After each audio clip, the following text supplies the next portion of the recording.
13 dwarves, one hobbit, and grumpy old wizard equals a silly children's movie filled with nightmarish imagery and foreboding talk of a great evil. The Hobbit, An Unexpected Journey, starts with an undead Ian Holmes and an unwarranted cameo by Elijah Wood on the fateful day when Bilbo disappears and leaves Frodo the ring. Bilbo, as a young hobbit, is enlisted by a group of dwarves and a mysterious firecracker salesman named Gandalf to help save Lonely Mountain from the dragon Smaug.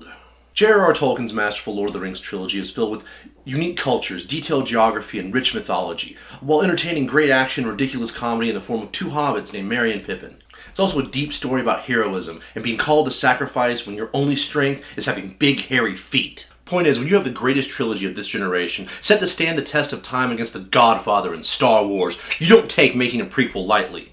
But Peter Jackson did. Very lightly. I should have been clued in when Martin Freeman was chosen to play Bilbo Baggins.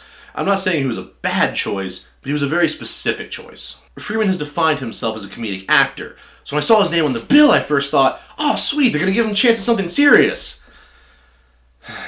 You see, this movie isn't serious. No way, shape, or form. It's silly. Just plain silly. I'm going to tell you a little secret that may have some of you writing me off. I haven't read The Hobbit. I have read through Lord of the Rings twice, which is no small undertaking, and I have seen the original 1966 animated feature of The Hobbit. But I was unprepared for the sheer goofiness that pervades this film, like a bunch of third graders trying to put on a school Christmas play. I remember trying to convince myself as dwarves threw plates and silverware around, singing, "That's what Bilbo Baggins hates." Soon this movie would reach that grand solemnity that Lord of the Rings had. No. Even Toy Story has quality darkness and pain. This film is nothing but slapstick comedy and characters that are defined by their hairstyles rather than their personalities. And like Harry Potter and Twilight's money-grabbing choices to stretch single books across multiple movies, The Hobbit will successfully be stretched across drop the successful part, as the first chapter is already a fumble. This film spends a lot of time foreshadowing events in Lord of the Rings that we already know are going to happen, and that feels like a trite push. I mean, by the end of this film, Bilbo has already found the ring, so what pertinent story and plot is left that could really require 2 more 3-hour-long films to lead up to Lord of the Rings? I see the thinking here. People like Lord of the Rings, so they'll like The Hobbit.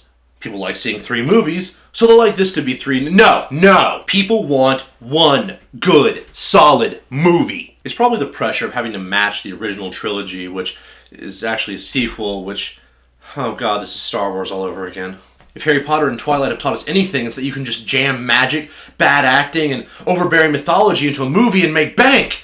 So, yeah, I guess The Hobbit's going to make bank. But it's not going to sit amongst great trilogies like its brother. And that's what bothers me. I love Lord of the Rings. The book, the movie, the Lego game, it's a great adventure. So I wanted The Hobbit to be just like that. I wanted to look at it and say, that's how you make fantasy, my friend. But I can't. All I can do is lament this lost opportunity and make sure I buy my tickets a week in advance this time for part 2. Final verdict, 5 out of 13 dwarves.